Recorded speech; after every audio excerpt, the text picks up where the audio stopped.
from Washington, D.C. From Bloomberg's Washington, D.C. studios to our TV and radio audiences worldwide, welcome to Balance of Power. Alongside Joe Mathieu, I'm Kaylee Lyons. Tonight, reversal of fortune. Stocks shake losses to close higher as oil falls below $90 a barrel after President Trump tells CBS News the war in Iran is, quote, very complete. His comments erasing an early sell-off that wiped out some $6 trillion from global equities and saw crude oil top $119 a barrel. More on where the trade head next from here. And eyes on Florida. The president is set to hold a press conference from his Doral resort at 5:30 p.m. Eastern time. We'll bring you his remarks live. And security scare in New York. 2 people arrested Saturday after explosive devices were thrown near New York City Mayor Mamdani's residence. Authorities are investigating potential terrorism links to the suspects in custody. We'll have the latest developments ahead. And speaking of latest developments, we begin this evening with breaking news as President Trump is addressing Republican members of Congress at his Doral resort in Florida after earlier telling CBS News that the war in Iran is, quote, very complete, pretty much. It does seem that he is suggesting there is a bit of work still to do, as he suggests the U.S. will not relent, and this is a quote, until the enemy is totally, decisively defeated. Also going on to say nobody knows who will be head of Iran, though they did name a new supreme leader, the son of the late Ayatollah, this weekend. Yeah, pretty interesting here. He says, they all said one thing to me, make sure you win, sir. Make sure you win. Well, we haven't won enough, which sounds very different than the language that he brought to that interview and even on Truth Social, referring to this as an excursion in Iran and giving the market, I guess, a new dose of optimism today. This whole story, Kaylee, has changed just in the past couple of hours. Yeah, and of course it changed first just before the close, which led to some big swings in the other direction. Bloomberg's Romain Bostic was live on air at the time and is joining us live from World Headquarters in New York with more in today's Power Move. So, Romain, quite the timing here. Yeah, quite the timing. That chart you're showing on the screen really illustrates a lot of the volatility. Remember, it was just before midnight U.S. time where we saw oil prices both here in the U.S. and in Europe actually top basically the 120 mark for the first time in quite some time. They started to take a leg lower early in the session, but it was those comments by the president just about an hour and a half or so ago where he started to talk about this idea of an end in sight to the war. We saw Brent crude prices dip lower, including WTI prices at one point drop all the way back down to $81 a barrel. That was around 3:38 p.m. New York time. Now they are back above that now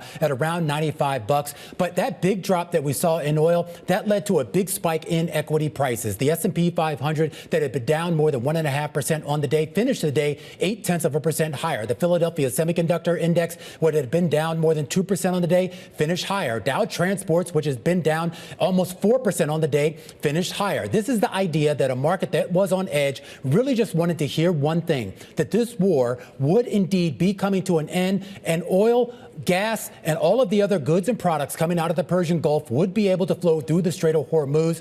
That gave the market a little bit of a shot in the arm. But of course, Joe, as quickly as things turned around this afternoon, they could certainly turn around just as fast in the opposite direction, pending what Trump has to say at this press conference that I think is coming up in just about a half hour's time. Yeah, that's exactly right. And we're going to be listening very closely, Romain, as I'm sure the market is. In the meantime, this has been a rough ride since the missiles started flying in Iran for travel stocks, cruise lines, some of the worst performers in the S&P 500. Airlines, are they snapping ahead on this news as well? They did snap back, but keep in mind, as a group, they're still down like 20% just in the last month alone. The biggest concern here right now is two things. Really, obviously, the security issues, but also just the cost of fuel. The fact of the matter is a lot of analysts are saying that some of the damage is done. Even if you do get a moderation in oil and gas prices, at the end of the day, we're still tracking about 20 to 30% above where we were before this war started. The idea that a lot of these airlines aren't hedging for oil the way they used to back in the old days, the fact is that traditionally, at least in more recent years, they haven't had to. That could put a lot of pressure on their margins. And more importantly, there's this idea that they don't have as much room to raise fares, primarily because they have been raising them so much prior to all of this kicking off. We caught up with George Ferguson, one of our Bloomberg intelligence analysts. He basically said this could be a huge squeeze on margins over the next few weeks and months if there isn't a resolution to this war post-haste. All right, Romain, thank you so much. Bloomberg's Romain Bostic with us live from New York. A few moments ago, as we mentioned, the president took the stage in Florida. He's at a GOP retreat there, the Republican conference gathering in Florida at his Doral resort, saying this about the state of the conflict with Iran. We took a little excursion because we felt we had to do that to get rid of some evil. and I think you'll see it's going to be a short-term excursion. How good is our military, right? Amazing. How good. Short-term. Short-term. Joining us now from our Miami bureau is Mike McGlone, senior commodity strategist at Bloomberg Intelligence, for a closer look at what we've been seeing in the energy market here. Mike, it's great to see you back. We talked earlier about the massive short squeeze that resulted in crude oil approaching $120 a barrel in New York. How do we describe this unwinding following President Trump's remarks?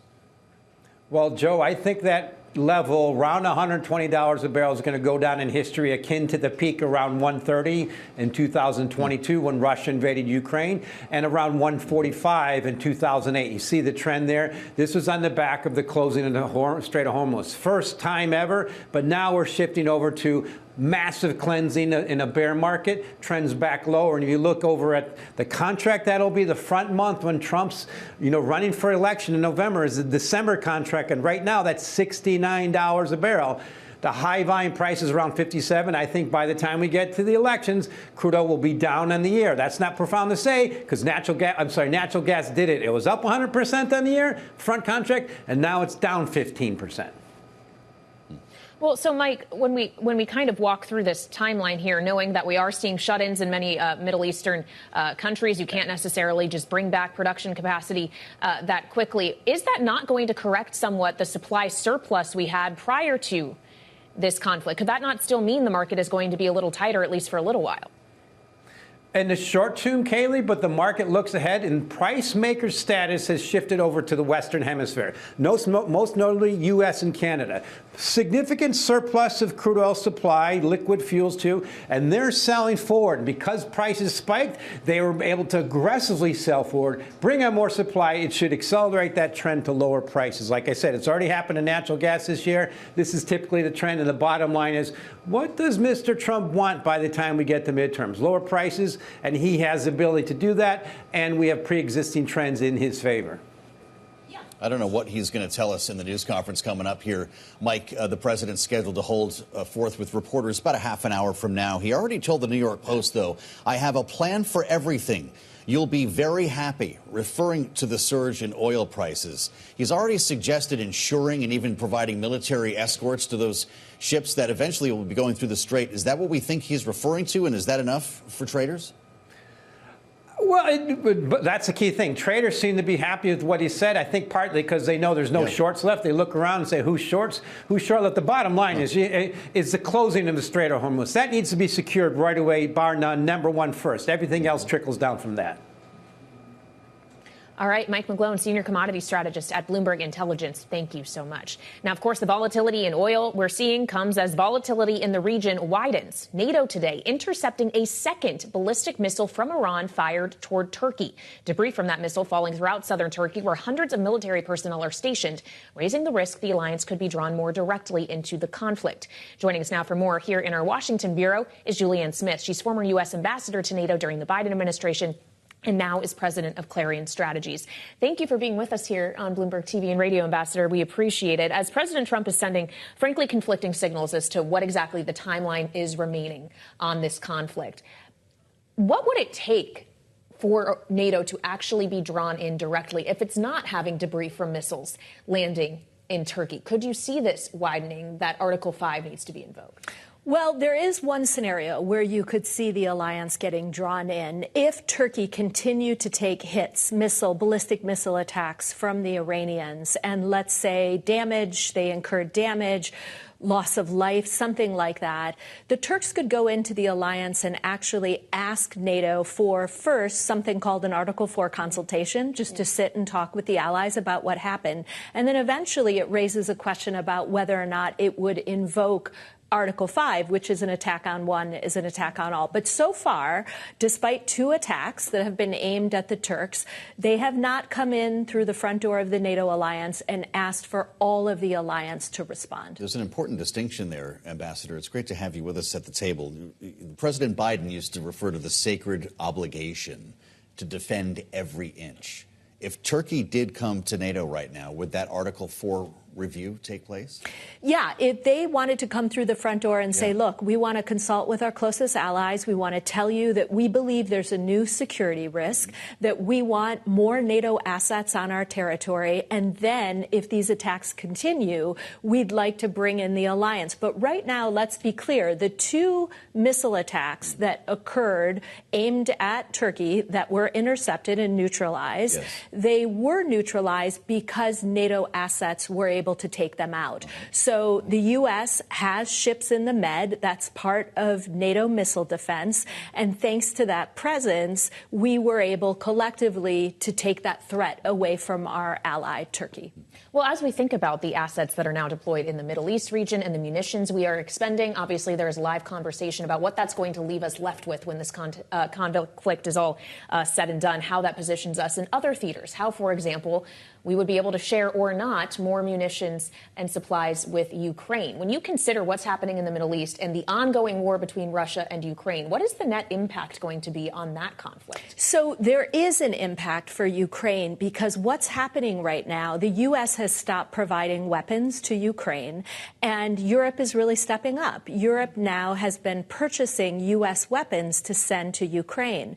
The issue with the war that's unfolding in the Middle East is that the U.S. is burning through a lot of its munitions, a lot of its interceptors, things that the Europeans want to purchase for our friends in Ukraine. So my worry right now is that our friends in Europe are going to find it increasingly difficult to purchase American weapons to send to the Ukrainians. We spoke earlier today with Jane Harman, a former Democratic congresswoman who was ranking member on the Intel Committee, about her read on this and who the winners and losers are. Here's what she told us.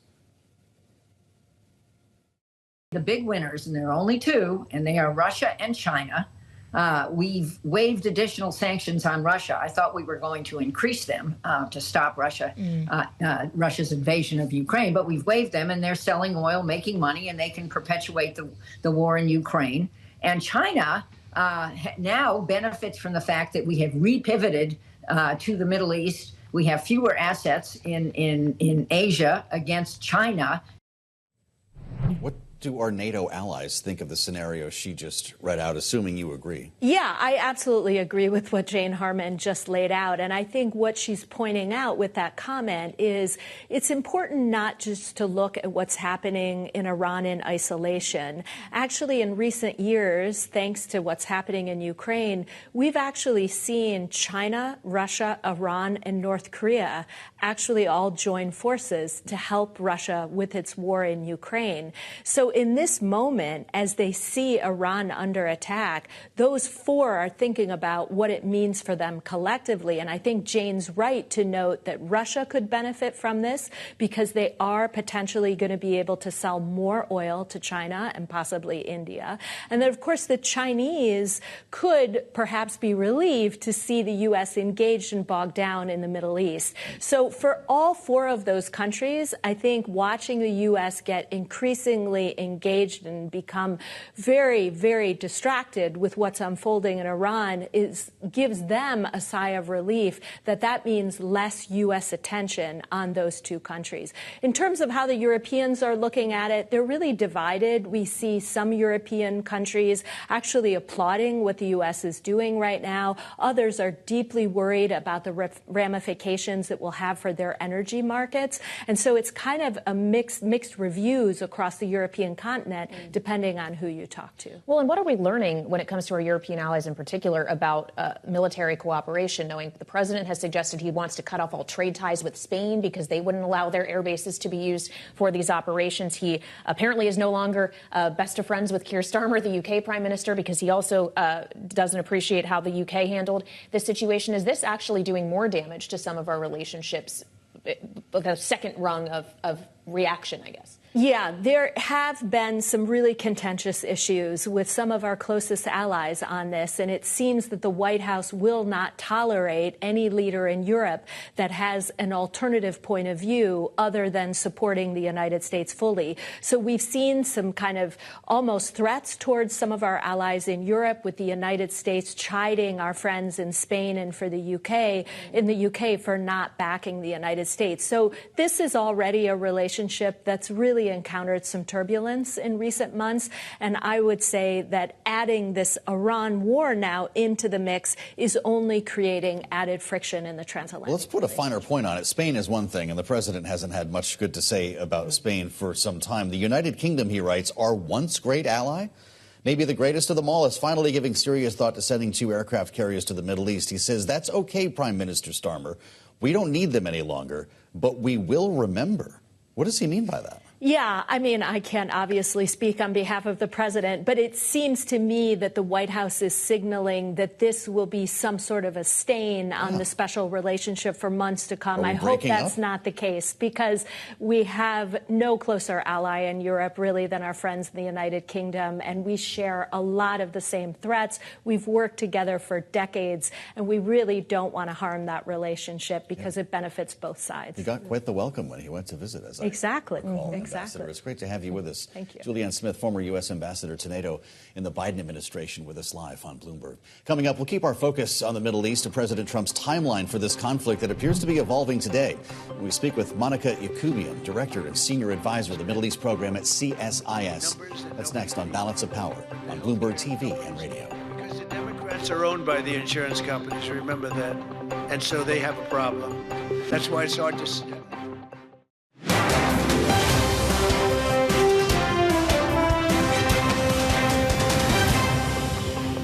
I want everyone to know your military is getting the job done, and every single day, this regime in Iran has less missiles, has less launchers, their factories work less, and their navy is being eviscerated. And the world is going to be a safer and a better place when this mission is accomplished.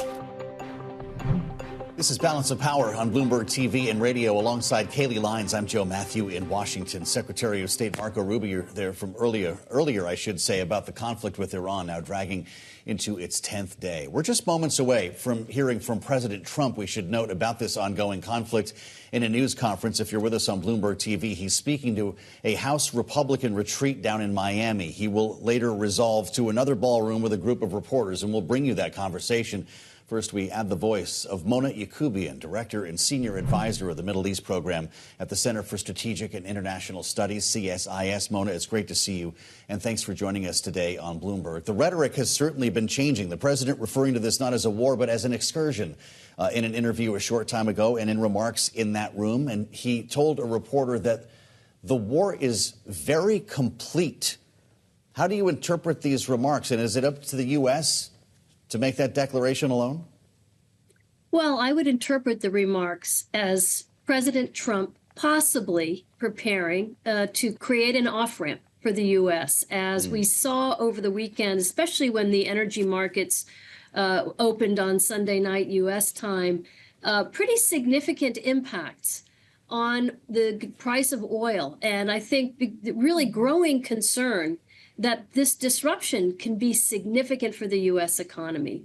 And so it could be, I don't know this, that President Trump is telegraphing or signaling that he is going to try to find a way, a graceful exit, if you will, for the U.S. out of this. And unfortunately, I think that's going to be far more complicated given what we're seeing unfold in the region. Well, so, Mona, that gets to my question. Can the U.S. just unilaterally declare, OK, the war is over? Now, why would Iran be incentivized to stop retaliating? I think that's going to be very hard. I mean, Iran, of course, has really damaged its relations with the Gulf countries, and that is significant.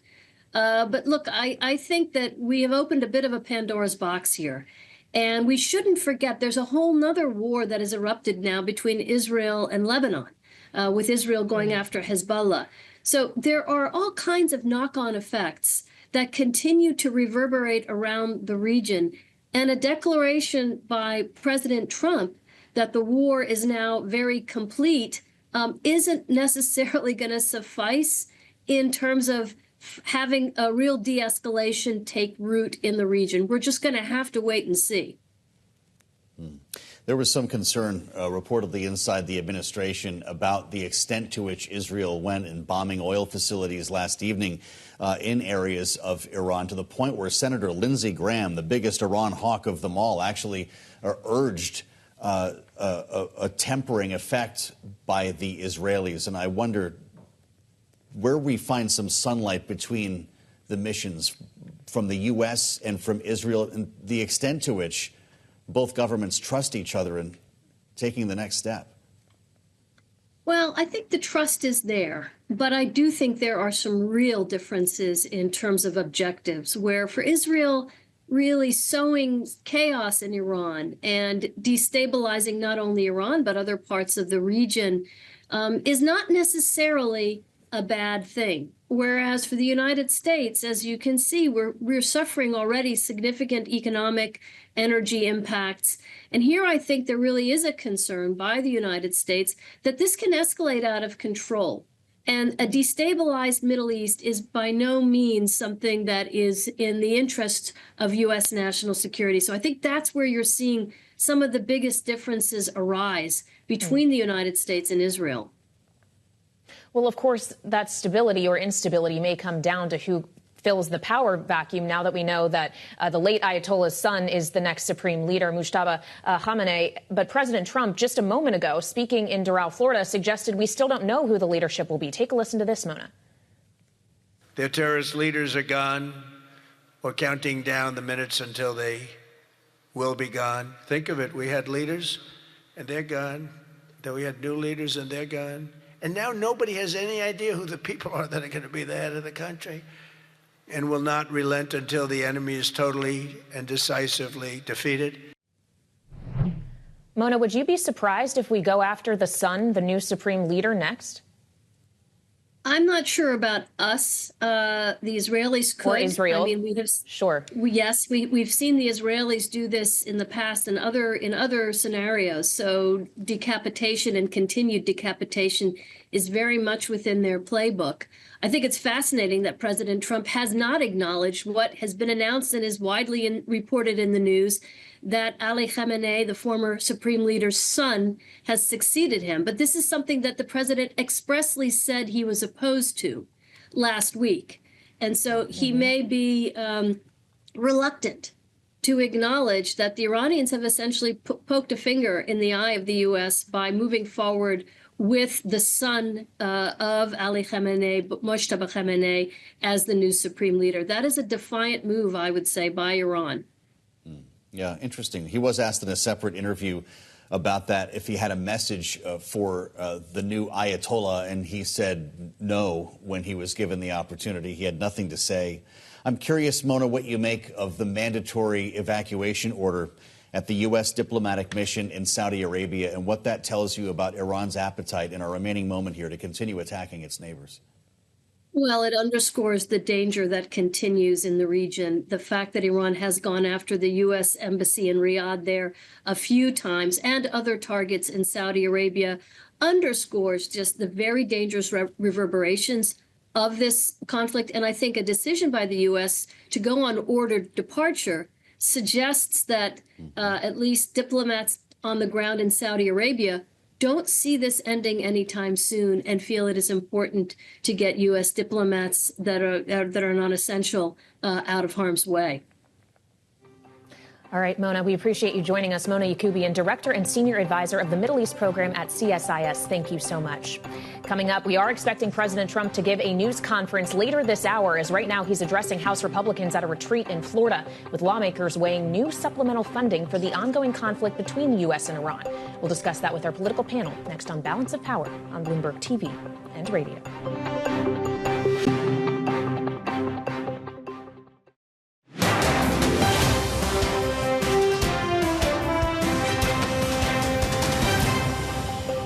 We're number one in the world in oil, and we're drilling, and today it hit $64 a barrel, which is great, and that'll help stop wars, actually, if you want to know the truth. We're down lower than we've been in 7 years in gasoline prices and oil prices, not just the 3 states that I talk about with $1.99 a gallon. How would you like to have $1.99? Got a lot of oil to drill, which is going to bring down oil prices even further. American oil production is up by more than 600,000 barrels a day, and we just received from our new friend and partner, Venezuela, more than 80 million barrels of oil. If we have a little high oil prices for a little while, but as soon as this ends, those prices are going to drop, I believe, lower than even before.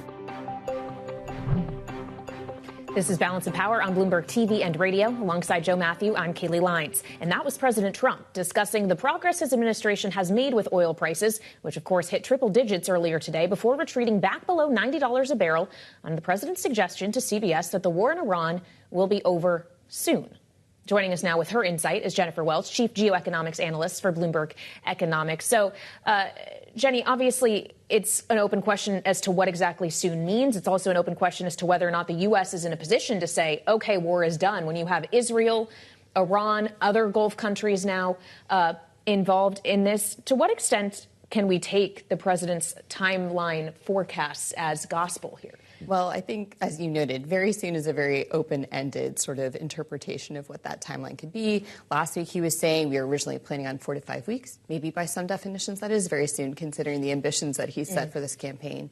But I think there are a couple of variables here. First, the partner in this entire campaign has been Israel, which is in it for the long haul. They have set a goal of regime change in Iran. They see this as a unique opportunity to follow through on that goal. And there's, I think, an open question of even if the U.S. were to step back, would Israel step back?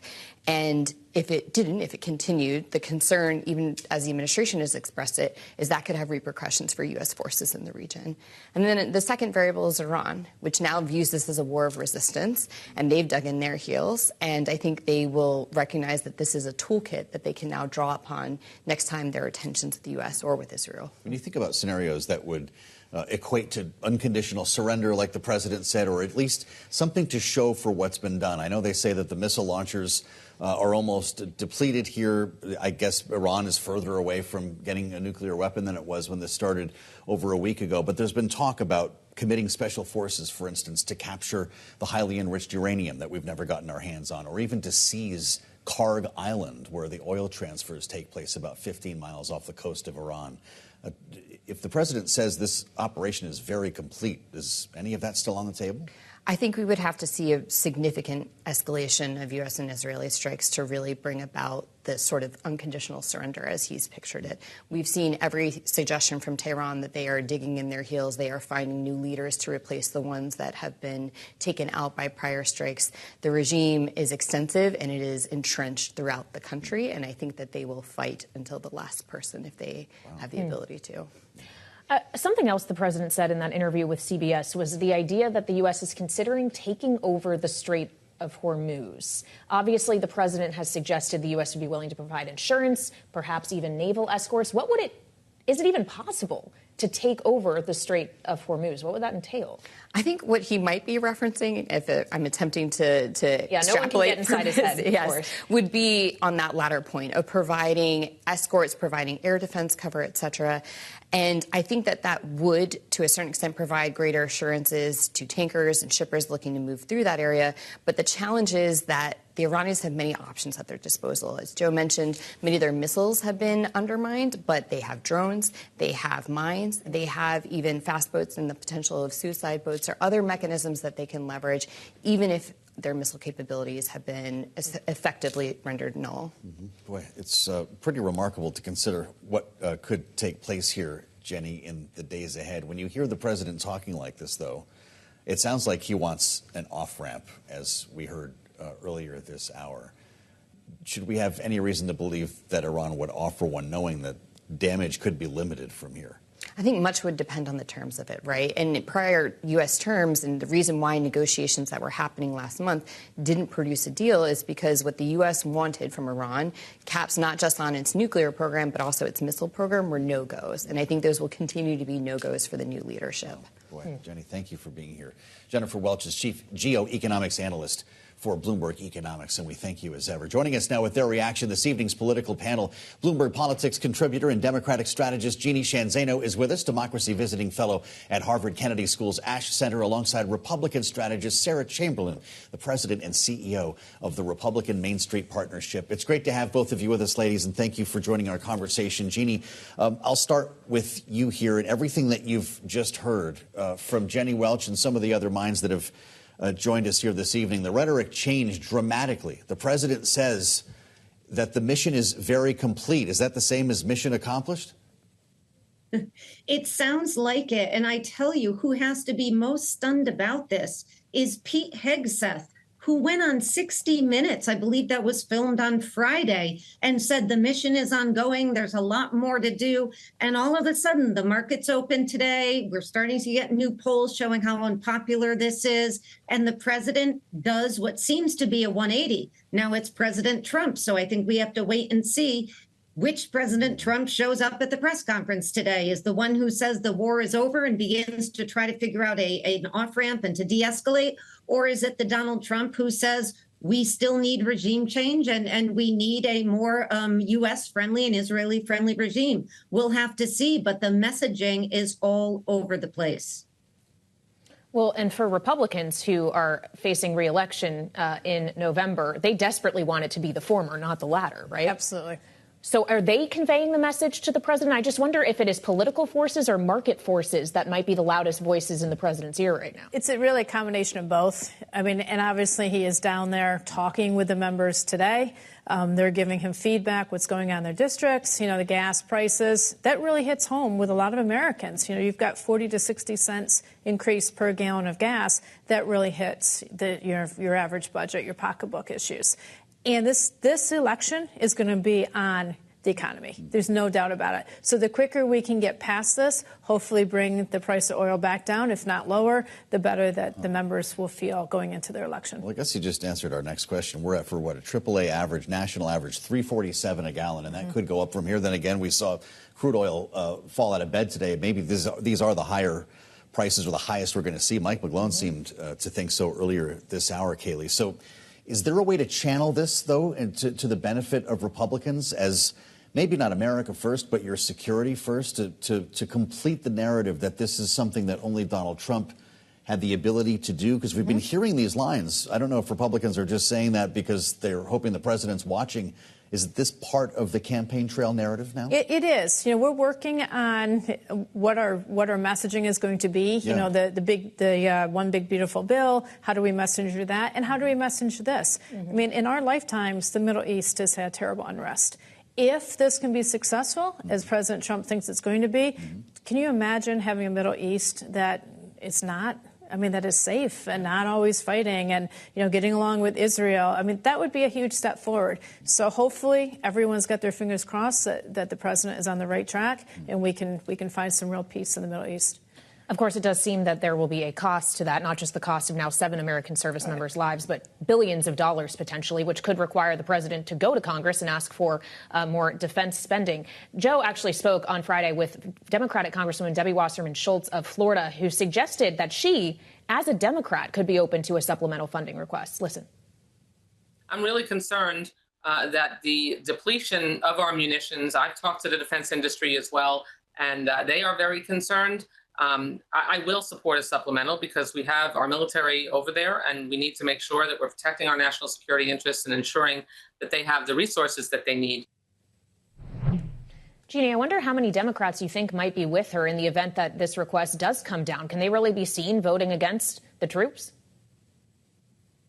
I think we're going to see some Democrats like Debbie Wasserman Schultz who do go along with it. I think we're going to see this sort of strange bedfellows that we see sometimes, because you're also going to have Republicans who are looking at this and this mounting deficit. We have now a tariffs decision out of the Supreme Court, which has essentially robbed the United States government of money they thought that they had. I think rightfully so, but there it is. And they have, of course, a bill that funds the military at the greatest levels ever in human history, I believe, in any military ever in the world. And yet they're going to come back and ask for more. So you're going to have some Democrats who certainly, especially from districts in which we have large military presence, support this. But you're also going to have Republicans vote against it. And let's not forget, the president says today that he will not be signing anything until the Republicans in Congress and the Democrats send him the SAVE Act bill, which is another thing that's unlikely to happen unless they remove the filibuster. So I'm not sure how they're going to prioritize the military bill first, because they're not going to get the SAVE Act done first. Yeah, we'll see how that goes. The store may be closed for a minute here. I am compelled, though, by what you just highlighted from Debbie Wasserman Schultz, because I didn't ask her that in the question. She volunteered that unsolicited, and I wonder how many Democrats you expect would join Republicans in the name of, as she put it, supporting the troops? We think there's a great deal, a lot of them that will. We think there's probably over 35 to 40. There's a great deal of them that will join. Maybe one or two Republicans would be on the no side, but I don't anticipate any of the Main Street members being on the no side. I haven't even heard a number yet, Sarah. No, but they support our troops. Remarkable. I mean, they really do. And we do have to replenish. I mean, there's no doubt about that. And we have talked about that in the past, that our ammunition is getting low. So we do have to go in. But they support the military. I guess you need to replace it. We do. So that would signal that perhaps another budget reconciliation package would not be needed. Potentially, no. We'll have to see. Will they pursue it anyway? They are discussing that down there this week in Florida. So they're talking about it. I think there are going to be the votes for that if we have to go there. But I think that's a last resource at this point. What do you think on that one, Jeannie? If you're a Democrat, would you rather vote for the supplemental? I'm guessing that's a yes in the name of the troops, or a reconciliation bill that could take a lot of different shapes. I think the supplemental bill certainly is the one that more Democrats would support. But, I think Democrats are of the mind that the military has been funded to a large degree, certainly if it's absolutely essential to save American lives. But they are going to be of the mind that we should not have, or the president should not have gone in the first place. And so that is going to be weighing on them, because the Democratic base feels strongly about that, as do some on the MAGA side. All right, Jeannie Sheehan Zaino and Sarah Chamberlain, our political panel tonight. They'll be sticking with us, as still ahead, U.S. airports are reporting much longer than normal wait times as the DHS shutdown now enters its fourth week. We'll discuss that with the panel next on Balance of Power on Bloomberg TV and radio.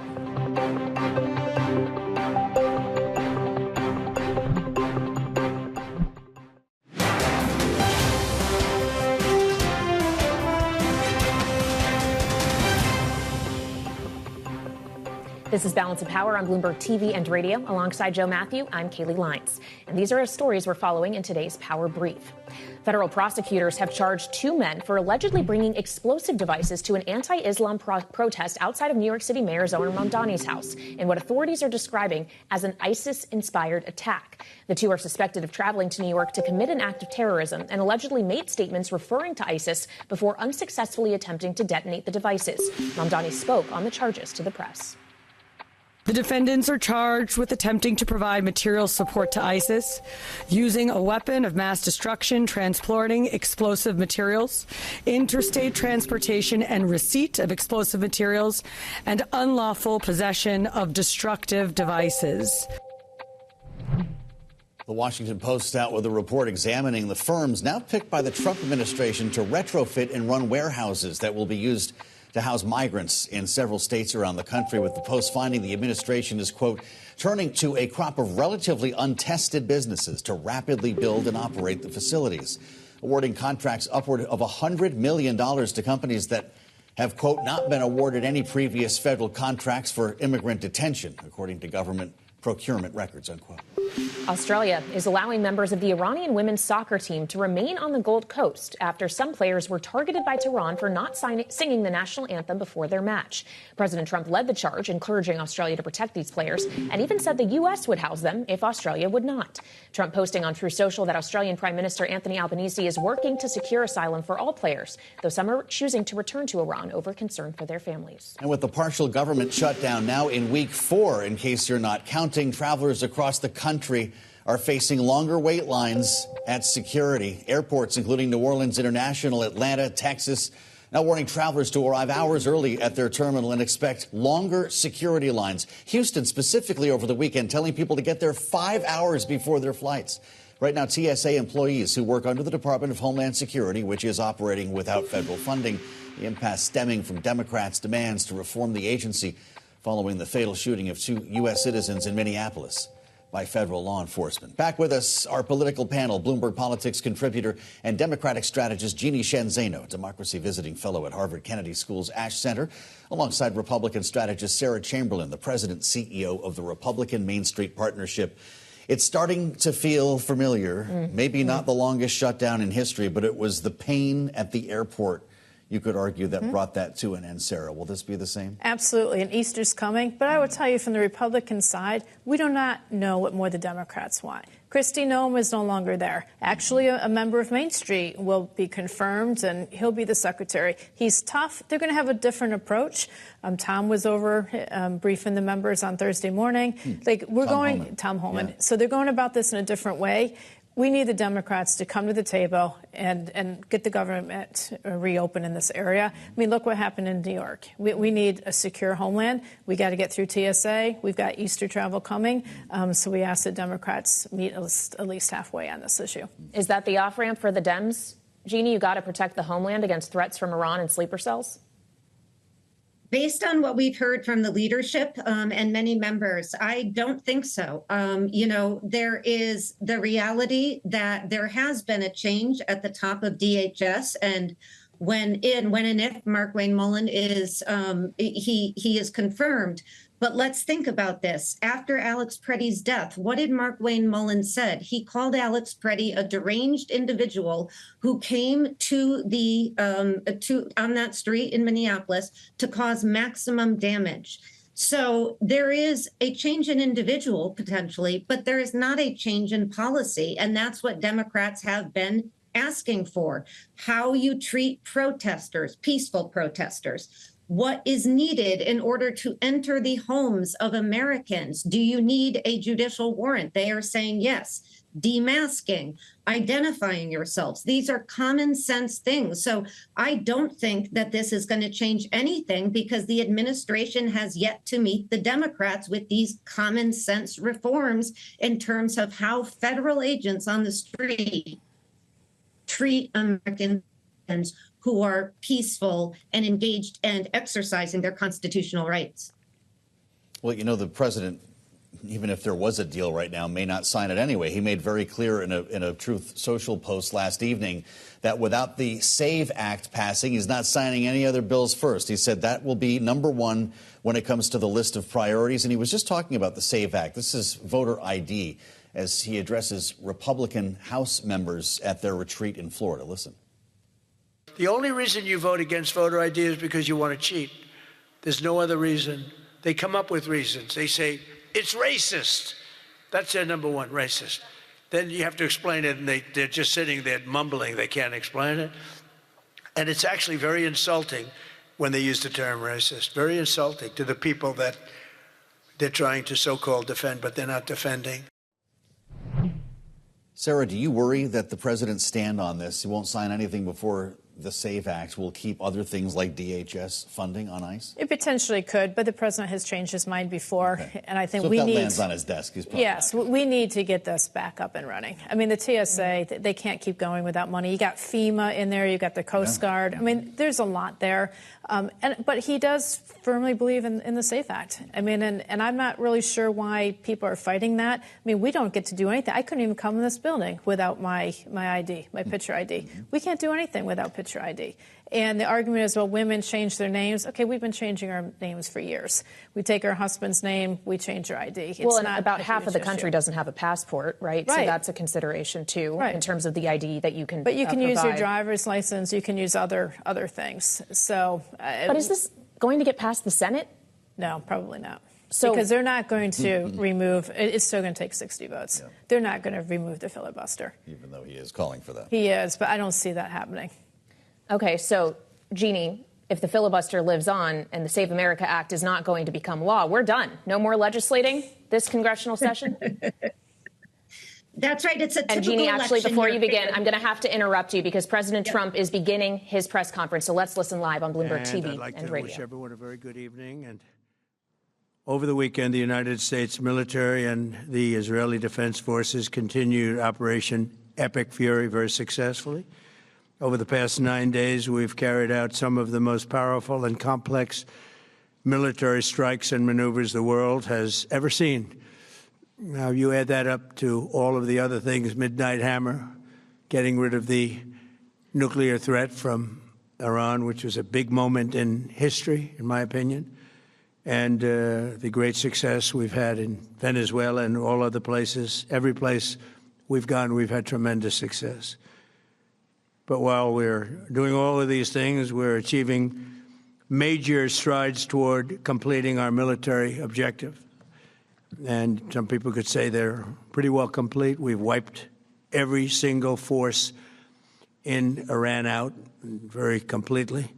Most of Iran's naval power has been sunk. It's on the bottom of the sea. It's almost 50 ships. I was just notified it's 51 ships. I didn't know they had that many. Didn't last very long. And these are fighting vessels. They're meant to fight, but they're not meant to fight against us.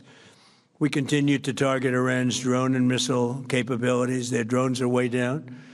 Their drone manufacturing has been hit starting today. We know all of the places they manufacture the drones, and they're being hit one after another. Their missile capability is down to about 10%, maybe less. We're also hitting where they make missiles and where they deliver missiles.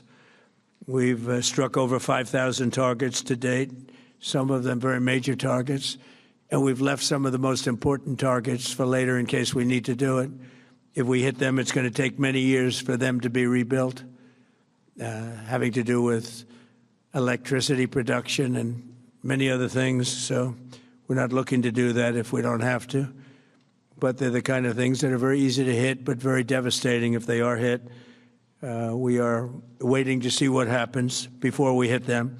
We could take them all out in one day, but it's all resulting in a 90% decline in various things, but in particular, Iranian missile launchers and 83% drop in drone launchers. As you know, the drone launchers are pretty well shot, but we're at over 90% decline in the Iranian missile launchers, which is very hard to reproduce and very hard to get. And usually what we were able to do through great equipment, a lot of smart people, as soon as they sent a missile up from a launcher, we were able to knock out that launcher within a period of 5 minutes or less, accurately right on the noggin. So now we have low-cost interceptors effectively combating Iranian drones, and our B-2 bombers recently dropped dozens of 2,000-pound bombs to destroy missile launchers all over Iran and buried deep under Iranian soil in many cases. The soil was no match. And we're also annihilating the manufacturing base that the regime uses to build drones and missiles at a rate that nobody thought was possible. We're knocking them out. We know where they all are. We're knocking them out very quickly. We're ahead of our initial timeline by a lot. I would say that we probably would not have thought after a month we'd be here, in addition to the fact that we've taken out the leadership twice and maybe 3 times. And we, as you know, we want to be involved. We don't want another president that maybe wouldn't be willing to do what I'm willing to do for the good of the world, for the good of our nation, to be stuck with a situation in 5 years or 10 years from now. So we think they should put a president in, or the head of the country in, that's going to be able to do something peacefully for a change. They've been doing this for 47 years, killing people for 47 years, whether it's the barracks or even the SS Cole, where they were involved very strongly. They always denied it. But where they were very strongly involved, and all of the people that died through the roadside bombs died and are right now walking around with no legs, no arms, a face that's been so badly damaged. The Iranian regime has been attacking Americans and spreading terror for 47 years, and despite these countless opportunities to renounce their nuclear ambitions, which they had just a short while ago, they told Mr. Witkoff, who is standing right over here, they said, they actually said, we want to keep building. Essentially, in a real nutshell, we want to continue to build nuclear weapons. If we didn't knock out Midnight Hammer, if we didn't knock out their Iranian potential, if we didn't do that with Midnight Hammer, they would have had a nuclear weapon. They would have used it long before now. And at a minimum, Israel would have been annihilated. I was very lucky that we had the courage to do that, that we had the talented pilots and the great equipment. The B-2 bombers are unbelievable. We ordered 25 more, by the way. the newer, better version. It's we have the greatest military in the world. We have the greatest equipment in the world by far. You see that no matter where we go. You still need the people, though, to operate it and to use it. And those are the people that we cherish. Even after we obliterated their key nuclear sites in Operation Midnight Hammer, they never negotiated in good faith. They still continued to say, we want to build nuclear. We want enrichment at levels that were unacceptable. And they even turned down an offer for unlimited free nuclear fuel forever for civilian purposes. We had people offering them free nuclear fuel. They weren't interested in that because they wanted to build a nuclear weapon.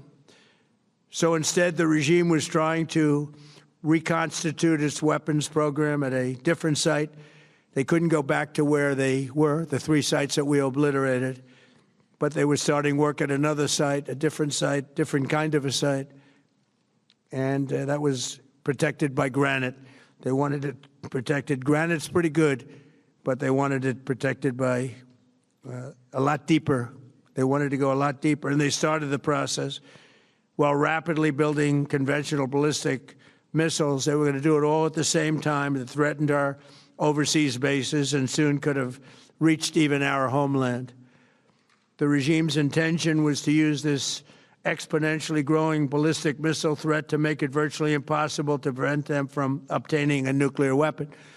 So as you probably saw, they had a tremendous number of missiles, most of which are now being used or destroyed, and very unsuccessfully used because we have been able, for the most part, to shoot them all down. What incredible technology. The Patriots have been unbelievable, and other things.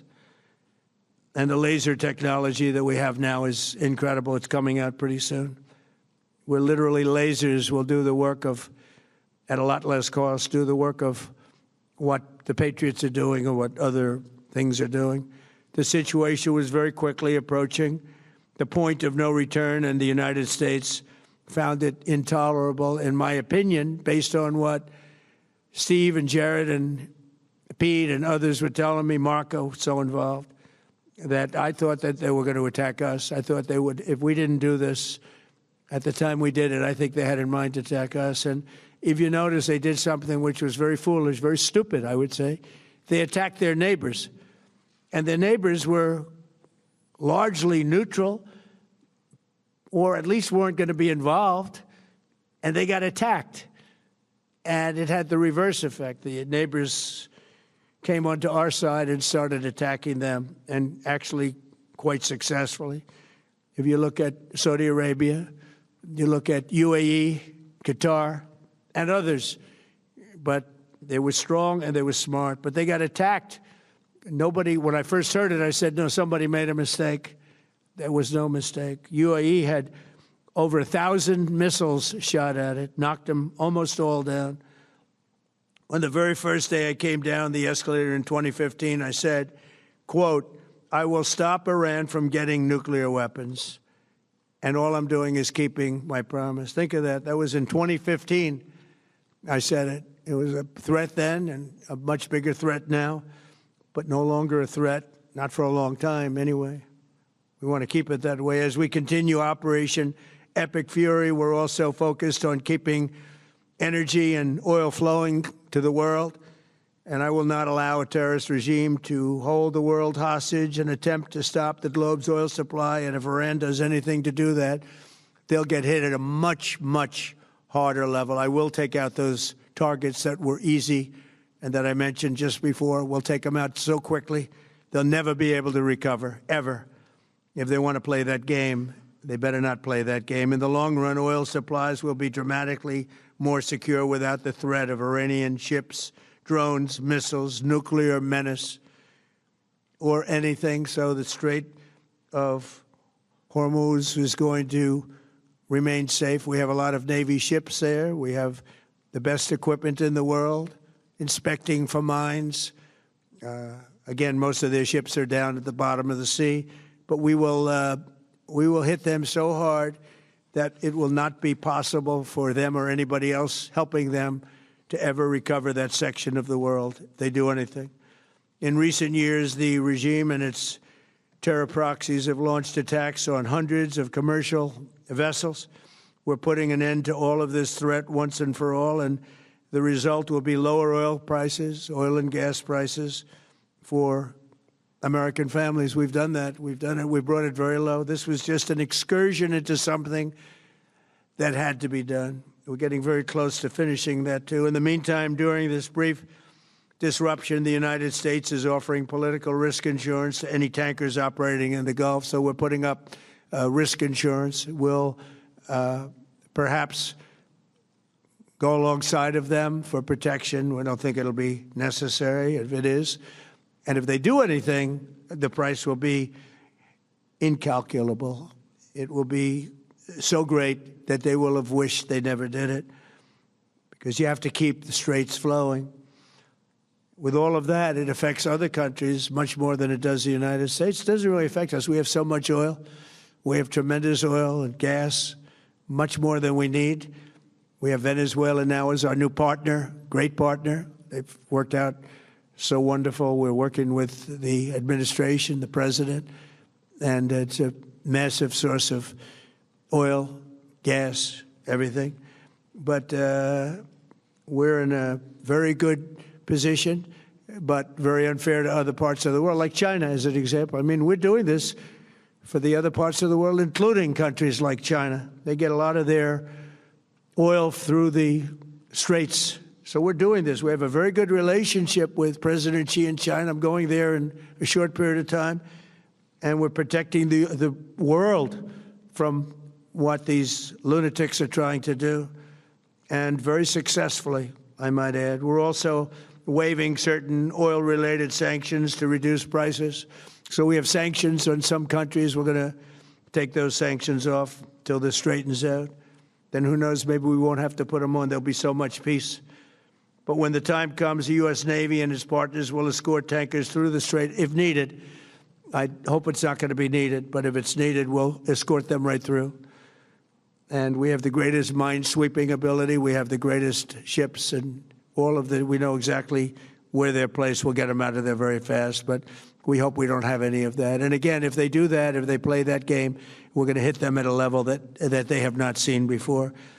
So we're winning very decisively. We're way ahead of schedule. Our military is the greatest in the world, with the greatest equipment and the greatest people in the world. Nobody's ever seen anything like it. Iran's a very powerful country. They were going to take over the Middle East. If we did not hit them, they were going to take over the Middle East. They had thousands and thousands. Since their last hit, they had thousands and thousands of missiles and everything else. Most are now destroyed. But they were going to take over the Middle East. Those weapons were aimed at Middle Eastern countries that had nothing to do with this. They were going to take over the Middle East, and they were going to try and destroy Israel. So we stopped it with good timing, and we're very proud to be involved in this, and it's going to be ended soon. And if it starts up again, they'll be hit even harder. Thank you very much for being here. Go ahead. Any questions? Thank you so much. Go ahead. Do you approve of Iran's new supreme leader? And secondly, can you tell us more about your call with Russian President Vladimir Putin today? Yes. What did you discuss? Yes, I had a very good call with President Putin. We had a lot of people on the line from our side, from his side. We were talking about Ukraine, which is just a never-ending fight. And look, there's tremendous hatred between President Putin and President Zelensky. They can't seem to get it together. But I think it was a positive call on that subject. And we obviously talked then about the Middle East. And he wants to be helpful. I said, you could be more helpful by getting the Ukraine-Russia war over with. That would be more helpful. But we had a very good talk, and he wants to be very constructive. Yeah, please. Yeah, please.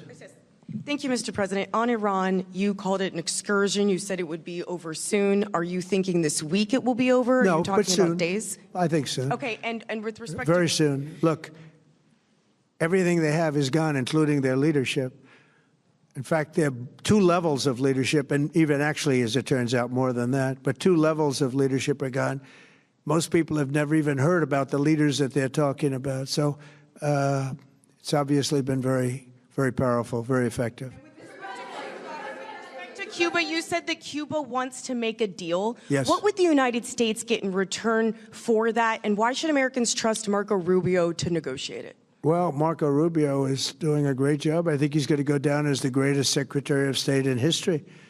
Look at what we've done as a presidency. Look at what we've done as an administration.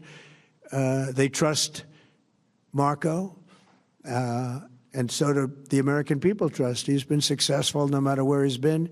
He also speaks the language, which is always nice and always helpful. But he's dealing, and it may be a friendly takeover. It may not be a friendly takeover. It wouldn't matter because they're down to, as they say, fumes. They have no energy. They have no money. They're in deep trouble on a humanitarian basis. And we don't want to see that, but they were very, very bad to a lot of people, as you know, and a lot of people living on the Cuban-American vote, which I got at record levels. Very important. Those people are very important to me. I know what they went through. They went through hell. Some of them have gone on to be some of the most successful people in the country. Cuban-American business people, some of them are like the most successful in the country. And a lot of them are friends of mine because I've been fighting this battle with them for a long time. The Castro regime was brutal, but they lived off Venezuela. Now they don't live off Venezuela. Venezuela sends them no energy, no fuel, no oil, no money, no nothing. They lived without Venezuela. They couldn't have made it. And we cut them off from everything else. So, yeah, they're going to make either a deal or we'll do it just as easy anyway. Yeah. Please, go ahead. Tomahawk missile likely destroyed that Iranian girls' school. So will the U.S. accept any responsibility? Well, I for haven't that strike? seen it. And I will say that the Tomahawk, which is one of the most powerful weapons around, is used by, is sold and used by other countries. You know that. And whether it's Iran, who also has some Tomahawks, I wish they had more. But whether it's Iran or somebody else, the fact that a tomahawk is very generic. It's sold to other countries. But that's being investigated right now. Yeah, please. Thank you. Mr. President, you've said the war is, quote, very complete, but your defense secretary says this is just the beginning. So which is it, and how long should Americans be prepared Well, I think for you could this war say to it last both. for? It's the beginning. It's the beginning of building a new country. But they have no Navy. They have no Air Force. They have no anti-aircraft equipment. It's all been blown up. They have no radar. They have no telecommunications. And they have no leadership. It's all gone. So, you could look at that statement. We could call it a tremendous success right now as we leave here. I could call it, or we could go further, and we're going to go further. But the big risk on that war has been over for 3 days. We wiped them out in the first 2 days. When you think about it, it's incredible. We wiped out a big Navy, very powerful Navy. These were ships. These were serious ships. These were ships that you buy when you want to win battles. They're all on the bottom floor. The sailors are all running off the ships. They refuse to get on the ships. The Air Force is gone. Everything's gone. The missiles are down to a trickle. The drones are down to probably 25%, and they'll soon be down to nothing. We'll have where they manufactured the drones are under fire as we speak. They're being hit. So the rest is going to be determination as to my attitude, along with the people in the Trump administration, what we want to do. Thank you. Yeah, please. Can I ask you, you mentioned you were going to waive certain additional oil waivers or sanctions. Can you talk a little bit more about that and address in particular? Well, we're looking to keep the oil prices down. We went artificially up because of this excursion into a very positive thing. I mean, this was an excursion that a lot of people wouldn't have done. I knew oil prices would go up if I did this, and they've gone up probably less than I thought they'd go up. but I don't think anybody thought we were going to be this quickly successful. This was a military success, the likes of which people haven't seen. We have the best military. We have the best equipment. We have, I believe, the best generals. We have the best. And this went very quickly.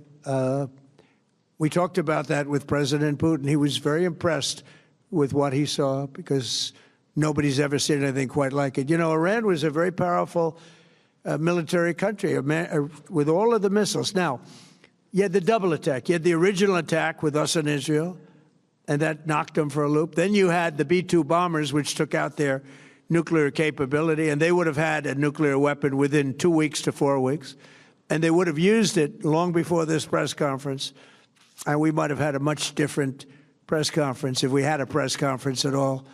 But it's been amazing. The military success that we've had is truly unprecedented. You've told your congressional colleagues that you will not sign any piece of legislation until the Save America Act is passed. Does that include the confirmation of Senator Mullen as your next DHS secretary? Does that mean a DHS funding bill? And Senator Thune said today it's not a matter of whether or not your Republican colleagues agree with the policy. It's about changing the process. In other words, getting rid of the filibuster to get there. So in order to get it, you're going to need Democrat votes. And what we're saying is the Save America, not the SAVE Act, which nobody knew what it was, the Save America Act, the Save America Act. And that's voter ID. We want voter ID. When a voter, we want to be able to see a picture of the voter. We want to be able to see that the voter is legitimate. We want, very importantly, confirmation that this voter is a citizen of the United States of America, and we want no mail-in ballot scams. So we have exceptions for the military, for sick, for disabled, and for people that are away, business trips or whatever. Even vacations will be very liberal in that. We've added two things to it: no men in women's sports and no transgender mutilization of our children. We don't want it's mutilization of our children, and we don't want that. So we added those two things. That's the 5 points. We have 5 very good points. It polls at 86% with Democrats. Think of that. The overall vote is 86%. With Republicans, it's 98%. And the only one opposed to it is a Democrat leadership because they cheat. They want to cheat. So we added those 2 points. We're going for the gold, and we're going to have to fight like hell. Now, certain things will happen. Certain things will take place. I'm here to do a great job for the country. But we don't have a country, if we're going to have elections that are so corrupt and so dishonest like we've witnessed over the last period of time. You know, as an example, virtually nobody has nobody has a system of mail-in ballots like we have. No other country in the world. France went away from it. They all went, you know why? Because it's corrupt. And Jimmy Carter, when he had a commission, frankly, I think it's probably the best thing Jimmy Carter did. He said, you can't have mail-in voting because it's inherently dishonest. And it's turned out to be totally dishonest, so we're going to fight for it. Yeah. Activated any sleeper cells inside the U.S. There's reports that they have pressed that trigger button to activate those cells, at least abroad. Well, they've been trying for a long time. We've been very much on top of it. One of the things we have to do is get the Democrats to stop the Democrat shutdown, because, as you know, the apparatus that looks into that, Schumer and the Democrats have shut it down, which tells you they probably hate our country a lot. But the Democrats have to open that up.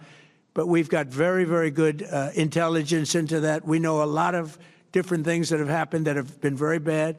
A lot of them came in during the Biden open border period, but we have them under, we've got them, we're watching every single one of them. Yeah, we know a lot about them. The biggest problem we have is the Democrat shutdown. We know a lot about them, but the shutdown doesn't allow us to do what we have to do. Have to take him out? Does he have a target on his back? You mean the new Supreme Leader? You mean the son? How can there be in Iran? Well, I don't want to say that, but I was disappointed because we think it's going to lead to just more of the same problem for the country. So I was disappointed to see their choice. Thank you, sir. You've said you have someone in mind to be the new Iranian leadership, if not the Ayatollah's son. What are you looking for in that person? Are you looking at someone internal, given that you just said that their leadership has been decimated? I like the and idea wiped of, internal and eternal, come to think of it. But I like the idea of internal because it works well. I mean, I think we've proven that so far in Venezuela. We have a woman, Delcy, who has been, president of the country, very respected, she's doing a great job. And it's, no disruption. We had, as you remember, Iraq, where everybody got fired. The military got fired, the police got fired, the politicians got fired. There was nobody. And you know what they turned into? ISIS. And we don't want that. We don't want that. So I would like to see people that are inside go. Now, they talk about the son of the Shah. They talk about other people. But, hasn't been there in many, many years. We have a formula that's been very good so far, and I think it'll continue to be good. The relationship is extraordinary with Venezuela, smart country. We've taken out 100 million barrels of oil. It's right now in Houston being taken care of and made so beautiful. And you have to see this at work. They have it's brought to the refineries. It's being refined in Houston, which is made exactly for that product. And so far, but it's 100 million barrels of oil, and now they have another 100 million barrels coming. And it's like a partnership. We're getting along so well with them. It's great for Venezuela, and it's great for the United States. Yeah, please go ahead. Mr. President, you just suggested that Iran somehow got its hands on a Tomahawk and bombed its own elementary school on the first day of the war. But you're the only person in your government saying this. Even your defense secretary wouldn't say that when he was asked, standing over your shoulder on your plane on Saturday. Why are you the only person saying this? Because I just don't know enough about it. I think it's something that I was told is under investigation. But Tomahawks are used by others, as you know. Numerous other nations have Tomahawks. They buy them from us. But I will certainly, whatever the report shows, I'm willing to live with that report. Yeah, please. You said earlier that we've already won in many ways, but we haven't won enough. What do you consider enough? What's your baseline? Where they're not going to be starting the following day to develop a nuclear weapon. Where they'll look at that man and some other people from the administration and say, all right, we're not going to do it. They were not willing to say that. And when Steve called up and he said that to me, I said, well, here we go. Let's do it the hard way. But the hard way, I think, is probably the easy way.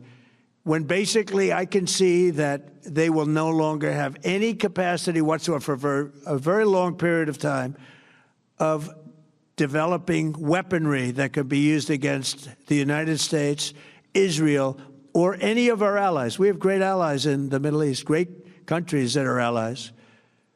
And they were staying out of it until they got hit.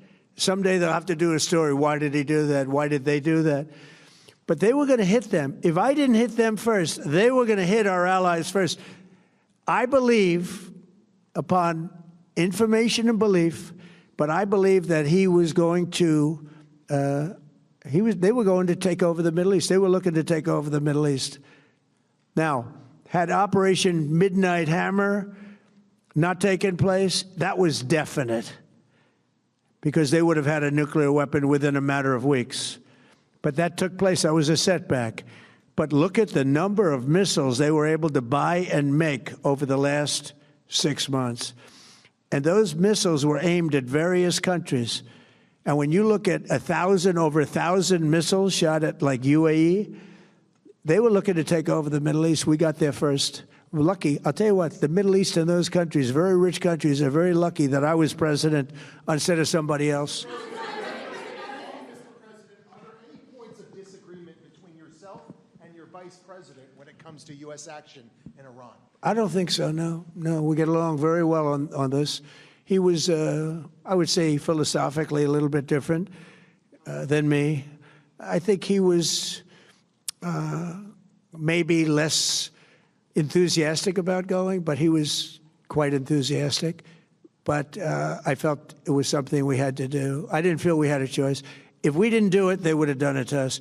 I felt, based on the negotiations that were being had by Steve Witkoff and Jared Kushner and Marco and Pete and everybody was involved, I felt that they were looking to tap us along before they hit, and I thought they were going to hit. And if they hit us first, that would have been a very bad thing. In the back, please, in the back.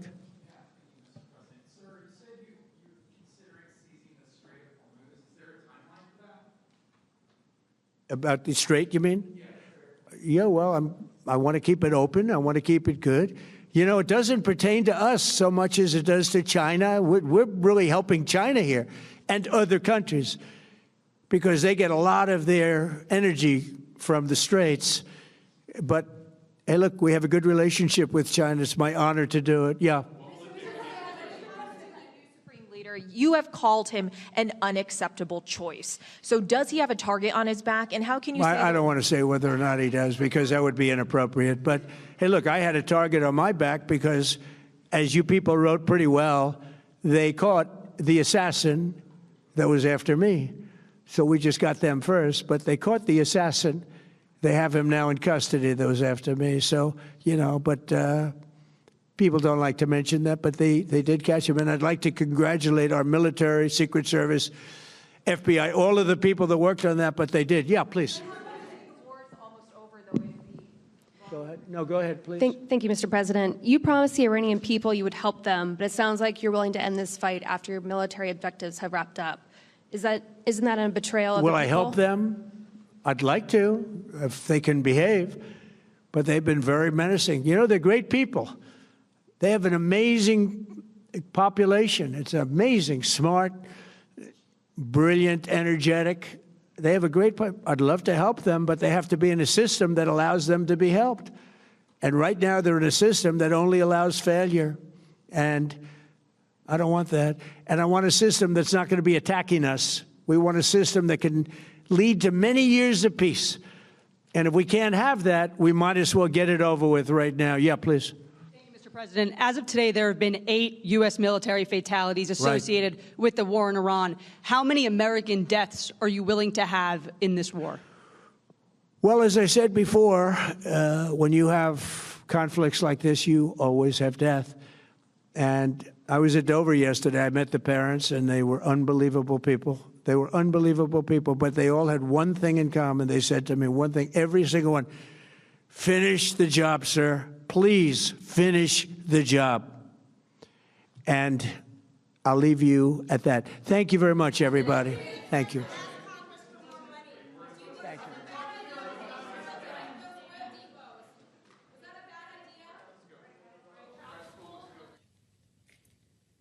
There you have it live from Miami, Florida. President Trump speaking with reporters in a promised news conference that went a bit shorter than many of his stem winders of late, speaking for just about a half hour's time in some opening remarks and taking questions and making a bit of news here when it comes to the conflict with Iran, which earlier today he said was very complete.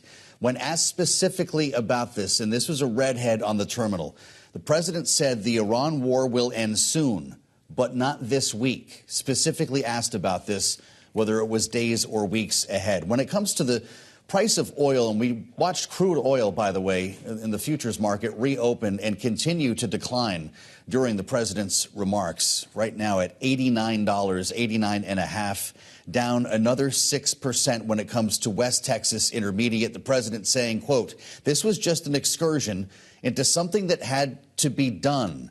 And he was asked by our own Josh Wingrove, who is in the room today at Doral in Florida. He said that oil prices had gone up less than he thought they would. Spoke to some of the measures that the administration is taking to stabilize, if not lower, the price of crude oil. Quote, we're also waiving certain oil-related sanctions, he said. We have sanctions on some countries. We're going to take those sanctions off until this straightens out. Then who knows? He says maybe we won't have to put them on, because there will be so much peace. The president said he could declare this a tremendous success now and essentially pack up our toys and go home or go further. Quote, and we are going to go further, he said, speaking about the situation in the Strait of Hormuz. He said he wants to keep it open. He wants to keep it good. The president had posted earlier on Truth Social that it was a consideration to, quote, take over, to take control of the strait, saying here it does not pertain to us so much as it does to China. We're really helping China here and other countries, he said, realizing, of course, that this is a global market. And the closure of what we have seen, the closure in the Strait of Hormuz, has frozen some 20% of the world's crude supply, making this the largest oil disruption in market history. That, according to Bob McNally, the president of Rapidan Energy, who has had remarkable analysis here so far, now just a little over a week into this conflict. President Trump, by the way, was in Miami at Doral, not for this news conference. This was a late ad on his schedule today. He went to Doral to take part in a large retreat that's underway there, that's being attended by Republican House members. The House Republican Conference is at Doral to talk about things like affordability and the messaging that will be enjoyed throughout the course of this midterm campaign cycle. Now against the backdrop of a conflict in Iran, the president speaking to the justification for this conflict and the end goals here, having made it clear today that he thinks we are very close to the end. And I'll reiterate that red headline. President Trump says the Iran war will end soon, but not this week. And this change in sentiment, change in the evolving rhetoric is the reason why we saw this remarkable reversal in fortune today when it comes to the stock market, which did close higher. The S&P 500 finishing higher today, up 56 points, almost 1%, after reaching dramatically lower earlier in the session. And all three indexes, the Dow, the NASDAQ, closing near their highs of the day as oil tipped lower. And we are continuing to see declines in the oil market. WTI West Texas Intermediate now at $88 a barrel, down over 7%. And the president could, following these words, continue to soothe the market here in the after-hours session. And we're going to hear much more about this from my colleagues in Asia. And I thank you for being with us here on, yes, it is only the Monday edition of Balance of Power, an extended edition in this case. For Kaylee Lyons, I'm Joe Mathieu in Washington, and we'll meet you back here tomorrow for more, starting at 12 noon on Bloomberg Radio and at 1 p.m. on Bloomberg TV and radio. Balance of Power every day, live from Washington, as we connect the dots between Washington and Wall Street, and a barrel of crude now selling for $88. I'm Joe Mathieu. This is Bloomberg.